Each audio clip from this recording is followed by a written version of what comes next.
This is ABC15 Mornings. Another school shooting. And how many scores of little children who witness what happened, see their friends die. New details from Texas, where 19 families have lost their young children. Only on ABC15 Mornings. Those small moments, I know, give her some type of hope. The wife of WNBA star Brittany Griner breaks her silence. Fixing the shortage. We'll begin to see hopefully more supply in the next couple of weeks. More baby formula should start hitting store shelves soon. Finding a good deal. Although we're living through a period of sky-high inflation, you can save some money this coming weekend. All kinds of Memorial Day sales happening and whatnot, so we're going to break down different ways where you can save at least a few bucks, because we know so many people need that right now. Every dollar counts, right? Sure Hey, does. good morning, everyone. I'm Allison Rodriguez in for Kaylee today. And I'm Nick Stiletti. We're staying on top of some breaking news right now. More than a dozen people forced out of their home in the middle of the night after a fire rips through their apartment complex. So our Jamie Warren is live on scene near 15th Avenue and Broadway right now. Jamie, I know you've been there for hours talking to investigators. Can you tell us if anyone was hurt? So, Nick and Allison, the good news in all of this is the Phoenix Fire Department says that no one was hurt in this fire. But now that the sun is up, we're getting a closer look at some of this damage. We've seen that a crew is now on scene. They're working to board things up and also take a look at the roof. You'll see that that is where the extent of this damage was done. When our crew first arrived to this neighborhood, there was a lot of heavy smoke, and the Phoenix Fire Department says that flames were quickly spreading in the which is why the roof is severely damaged. But firefighters, when they arrived, they tell us everyone was able to rush out to safety even before firefighters were here on scene. 5 units, however, are now unlivable, and 15 people in total are now without a home. The crisis response team is here. They're talking with these individuals. They're working to find them a home. I did have a chance to speak with some of the people who live here. They told me it all happened so fast, but they're thankful that they are okay. And I've been watching as they've been going in and out, just trying to grab some of their belongings and salvage whatever they can. As for the cause of this fire, the Phoenix Fire Department just tells us that that's now under investigation. So we'll update you as we learn more. I'll send things back to you. Yeah, just trying to go back in, see what's still there and what they can do, the cleanup really starting from here on out. We appreciate that update. In the meantime, I want to send things over to Megan Thompson right now, who's keeping a close eye on the roads. Megan, it has been a busy morning. It sure has, and it continues to get busier. Nick and Allison, as I take you live with one of our ADOT cameras of a new traffic alert on the I-10 westbound. This is near 32nd Street. We're watching this scene where we pretty much have cars at a standstill at this point of the morning as they're trying to make their way to where they need to go. Nobody is moving at this point, just barely seeing some activity in that HOV lane. But as I was watching this crash, it appears to be blocking multiple lanes right around that 32nd Street area. So let's go to your maps. You notice how far that backup is building back towards about the 143 interchange. And that really might be a good option for you instead of making your way along the curve heading towards the split where the 10 and the 17 meet. You may want to take the 143 to the 202 as a possible option, as again, we are seeing traffic at a standstill. Let's look at that drive time for you from the 202 Santan to the split. Checking in right now with a drive time of 20 minutes, and average speed through that entire stretch is 35 miles per hour. I'm also watching a crash on the 17 right near the stack where the 10 and the 17 meet. We're going to talk more about what that is doing to our desert drive time. I'm going to check on that Iris in just a moment, but I know we want to get a check of that most accurate forecast today. You know, Megan, yesterday we managed to hold off on those triple digits as I expected we would, but now today we're getting back into the hundreds, and over the next few days our heat risk is going up. So essentially the risk for heat illness as temperatures climb back into the triple digits. So brace yourself. Today that heat risk climbing for folks that are sensitive. Tomorrow, though, everyone will be at risk for heat illness as those temperatures go even higher, potentially to some of the highest levels of the year so far. And that heat risk stays elevated into the weekend, too. So what that means is you've got to get outside early. Also, make sure that you're staying hydrated, too, throughout the day as we get into another stretch of triple digits. Now today, look for a high of 103. Tomorrow, we go as high as 106. Then by Friday, we're finishing out the week with a high of 105. But more breezes on Friday and a sign of changes to come through the weekend and early next week too. Guys, we're going to see hundreds and then a drop in temperatures. I'm going to show you that in that full 7-day forecast. 6:04, let's get to our other big story this morning. 19 children, 2 adults killed in a senseless act. Yeah, this morning all of our hearts are broken after a gunman opened fire on young students and staff in an elementary school in Texas. This was in a rural town about an hour west of San Antonio, and this has been really rough. We both have young kids in our family. So many people here just expressing their grief. It's really hard to understand. We want to get to ABC's Daniela Hurtado for the very latest now. Families gathered overnight at an Uvalde, Texas Civic Center waiting and hoping to hear their children are safe. DNA now being used to identify those who did not survive the elementary school mass shooting. How long will you wait? I'm going to wait all I can, I'm concerned. Hours after morning drop-off at Robb Elementary Tuesday, the alerts began, advising of an active shooter on campus. We just hear all kinds of gunshots going off, like nonstop, like constantly gunshots. And then we're over here all scared on the ground, fearing for our lives. Close to 11:30 a.m. local time, authorities say the shooting suspect, 18-year-old Salvador Ramos, made his way inside the school wearing body armor and carrying at least one AR-15 style rifle. Texas Governor Greg Abbott says it appears responding officers later shot and killed Ramos. As local and federal law enforcement look deeper into the investigation and Ramos, families are coming forward about their lost loved ones. The family of 10-year-old Javier Lopez says his mother was with him at a school awards ceremony hours before the shooting. Across the country, President Biden has ordered American flags to fly at half-staff in honor of the victims. From the White House, he and First Lady Jill Biden join the Uvalde families in mourning while calling for common sense gun laws. It's a time to turn this pain into action. For every parent, for every citizen in this country, we have to make it clear to every elected official in this country, it's time to act. A vigil was held in the heart of this small town overnight. Everyone in this community is mourning as several families are still waiting for information on their missing children. In Uvalde, Texas, Daniela Hurtado, ABC News. Just gave me chills hearing from that young boy who heard the gunshots. So flags are going to be at half-staff through Saturday. There is a vigil planned at the Arizona State Capitol tonight. In the meantime, Arizona senators weighing in on the tragedy. Senator Kyrsten Sinema saying, "We are horrified and heartbroken by the senseless tragedy unfolding at Robb Elementary School in Texas and grateful to first responders for acting swiftly. No family should ever have to fear violence in their children's schools." Senator Mark Kelly releasing a statement. "I know how helpless a person can feel when their family is impacted in this way. I know that every parent whose kid came home from school today in Texas, Arizona, and in every community across the country is hugging them a little tighter. The best thing Washington can do right now is take these steps to make our communities safer." We want to get to some other headlines here across the valley. An hours-long barricade situation now finally over. We do have some brand new information on the suspect accused of shooting at police. Want to get to this video of the man climbing from an attic window out to surrender to police Tuesday evening. Just unbelievable. But all of this had begun hours earlier near 32nd Street in Union Hills when officers say they got a call about an attempted car theft. Police say the suspect took off and broke into a nearby home, then started shooting at officers who returned fire. We can tell you no one was hit, and after several hours of negotiations, that man was taken into custody. 6:08, and for the first time, the wife of Brittany Griner is speaking out, sitting down with GMA's Robin Roberts as Griner sits in a Russian jail cell. ABC 15's Amelia Fabiano is joining us live where Griner would otherwise be playing alongside her teammates on the Phoenix Mercury this season. Amelia, so what are we finding out in this interview?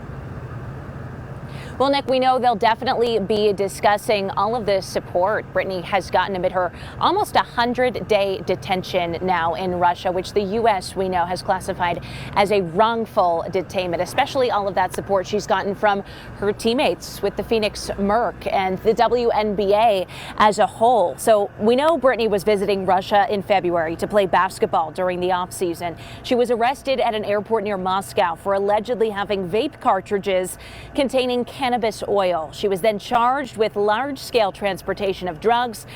She could face up to a decade in prison in Russia if convicted. Russian media recently reported the U.S. government has been working to do a possible prisoner exchange with Russia. Brittany's lawyer, though, saying he does not have any information on that. Meanwhile, Sherelle Griner saying the support from teammates has given her wife some hope.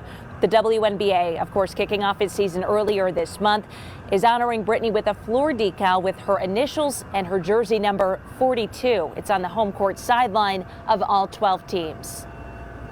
Has it been comforting to see all the WNBA courts with BG 42, the logo on all the courts? Yes, but I think more specifically, it covers BG.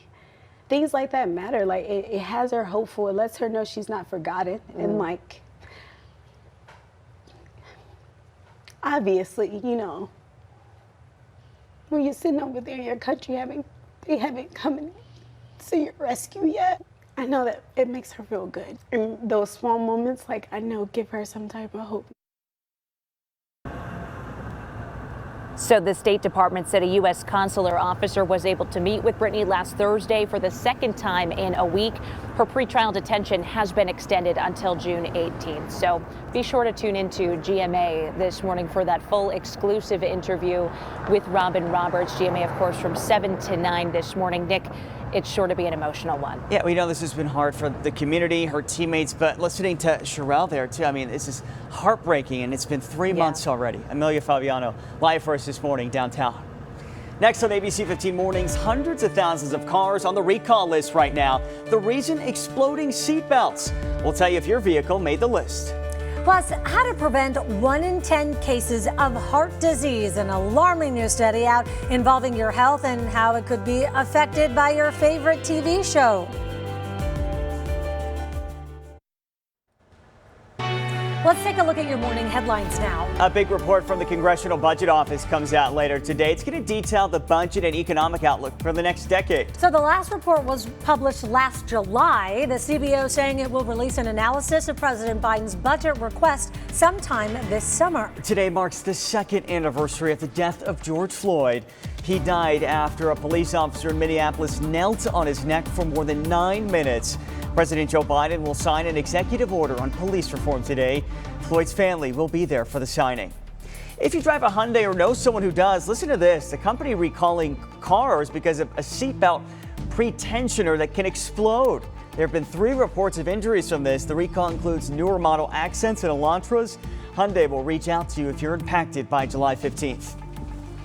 ABC 15 Desert Drive Time, sponsored by Accident Law Group. Let's start with some good news, shall we? Out there on the road, time check for you, 6:15. I'm Megan Thompson, and since the start of our 5 o'clock hour, I've been tracking this crash on the I-17 southbound near Grant Street. Now, finally, all of those travel lanes are open. If you're heading through that stretch, you should be okay. Just a little bit of slowing in that area that continues to be likely from the backup that was built, plus the fact that it's just that time of the morning. Here's that desert drive time for you from the stack as you make your way to the split. That drive time is right around 8 minutes with your average speed right around 50 miles per hour. Still seeing some slowing from this scene, the I-10 westbound near 32nd Street. It's going back a little bit further than we would like along the Broadway curve with that crash on the I-10 westbound reported near 32nd Street. I've watched it as it was blocking multiple lanes. Now it's been moved off to the right, and now even further, it's off to the right-hand side in the median. So it's not going to impact your travel lanes, but like that other crash on the 17, we still have that residual backup from that crash. Traffic predictor shows by that 7 a.m. time frame on the I-10 from the Loop 303 to the mini stack, your average speeds to check in right around 40 miles per hour. On the 17, right around 50 miles per hour, and staying in the green on the southbound lanes from the Loop 101 to the mini stack, right around 62 miles per hour on average. As we talk about that most accurate forecast, Megan, I know Henry's probably excited to go for his morning walk, and I know a lot of pups are ready to get out the door, and you might be as well. If you've got the time, get out with them soon as opposed to later, because things are going to heat up a little quicker today. So you've got the green light for those walks, but then maybe some caution, that caution light rather, by midday. And the reason I say that is because it's going to heat up faster, and we know that the asphalt and the ground gets hotter than the air, especially that asphalt and cement, obviously. So you'll want to maybe avoid walking them during the peak heat of the day, and especially this afternoon. Otherwise, their paws could burn. Maybe if you don't get a chance to get out this morning, this evening might be your better bet too for getting out with those pups for that walk. Temperatures right now in the 60s to 70s around the valley. Officially, it's 75 in Phoenix, 73 in Mesa, 72 in Chandler, and low 70s in the West Valley too. But we'll be back into the 80s by about 8 a.m. And as you see that warm up climbing into the 90s by about 11 o'clock, that'll put us at 95 by lunchtime. Today, the hundreds are back. After reaching a high of 99 yesterday, we'll be there by about 2 o'clock, but then warm a little further up to 103 this afternoon. And I think we'll see that peak temperature at about 4 to 5 p.m. with temperatures in the hundreds through essentially that 7 o'clock hour before we cool back down into the 90s. Hotter in the valley, but look at these temperatures across the state, specifically western Arizona. Lake Havasu, you're going to go as high as 107 today. We'll make it into the 90s in Sedona. Globe, you'll reach the 90s too, with upper 70s in Flagstaff. So hotter with lighter winds too. Some very light breezes later this afternoon and evening, but nowhere near as strong as they've been the last couple of days. High pressure is building in. That's what's bringing the hot weather. But with those lighter winds in place too, that ozone begins to build up, and that pollution looking to reach unhealthy levels today for folks who are sensitive. And that's for areas across Maricopa County and also Pinal County too. So essentially, we've got air quality alerts in place for today, a high pollution advisory, tomorrow a watch that could be upgraded to an advisory as well. It's going to be hot as we go through the next few days, but temperatures are trending down this weekend. And look what's happening next week. Highs in the 90s as we get a dose of cooler air, excuse me, coming our way. Okay, we'll just hang on until then, right? Hey, TV lovers, this may break your heart. A new study finding watching too much TV is bad for your heart. Researchers from the University of Cambridge finding more than 10% of heart disease cases could be avoided if people slash the amount of time they spent in front of the TV. The study says people who watch 4 or more hours a day were at the greatest risk, and experts say that's because we tend to snack more when you're in front of the TV. I'm glad I got Bridgerton out of the way then, because that would have been me sitting there who knows how many hours in. Well, because you've watched it 7 times already, so. Yeah, so no more 8 times. I will not do it. Hey, you can't watch the Phoenix Suns anymore, but you can show a little love for 2 players who are up for NBA Fan Favorite Awards. Okay, still got to support them. Cam Johnson's buzzer beater against the Knicks. Remember this one? That's up for buzzer beater of the year. The last second shot there giving the Suns a win on March 4th. That was so exciting. Remember? Wow, we were still filled with so much hope. Okay, D-Book up for Style of the Year award. He's known for showing up in quite the ultra drip. Pretty good. All right, discounts and deals. Let's talk about that ahead at 6:25. A look at some of the big sales happening this holiday weekend. Then at 6:35, we now have a better idea of when more baby formula will finally show up on store shelves. And at 6:45, with gas prices breaking records, we're all looking for ways to save right now. So the Let You Know team looks at which credit cards could make filling up just a little less expensive. So when it comes to accessing mental health resources on our phones, it's actually never been easier. But the increasing number of mental health apps also comes with some privacy concerns. So the FTC has some authority now for regulating companies and health information, but there's really no federal privacy law for mental health apps. So the Consumer Technology Association is pushing for it. The only real step for consumers to take is to thoroughly read an app's privacy policy before downloading and using that app. But we all know they're really long and they have a lot of legal jargon. I know I don't read them. I'm sure a lot of people don't. The CTA does have privacy standards for the companies they work with that make these apps, and some states may even have their own privacy laws.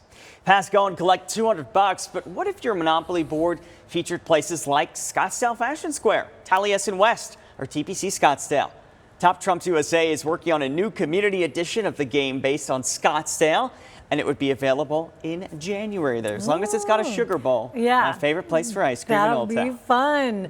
All right, the holiday weekend typically huge for sales, and inflation isn't stopping that, but it is making it a little bit harder to find the items you want. The things that are going to be short in demand is going to be anything that's outside. So your grills, your lawnmowers, your patio furnitures, those are short in supply. So then where are the sales? Experts say appliances, which were hard to find earlier this year, they finally started to arrive. Sale items are going to be your large appliances, your refrigerators, washer dryers, dishwashers. Right now, retailers want to get the old models off of their lots, off of their sales floors, and bring in the new models. So some other areas seeing some big discounts, clothes and tech. The Arizona Boardwalk wants to help you celebrate the unofficial start of the summer with the coolest party around, Foam Frenzy. It's a free 3-day family event with foam parties, a water squirter battle zone, and lots of other fun activities. That could turn dangerous, right? When you're saying, hey, you left the toilet seat out, babe. Some water. How about that to the face? Just head down to the courtyard from 10 a.m. to 1 p.m. Saturday through Monday. Just throw some bubbles around. It looks like a good time. Not sure how you settle things in your house, Allison, but I don't want to make you mad the next time I come over. Okay. Okay, got a super soaker. Next at 6:30, working to protect our forests. Fire restrictions are being put into place around Arizona ahead of this holiday weekend. And is it a warning that we could be heading toward a recession? A new report showing home sales are plummeting. And as we talk about that most accurate forecast, temperatures over the next few days are getting warmer in the valley and across Arizona. Mid-90s the next couple days in Sedona, 80s in Flagstaff. But there is a glimmer of hope, a drop in temperatures in time for Memorial Day. I'll show you in that super 7-day forecast.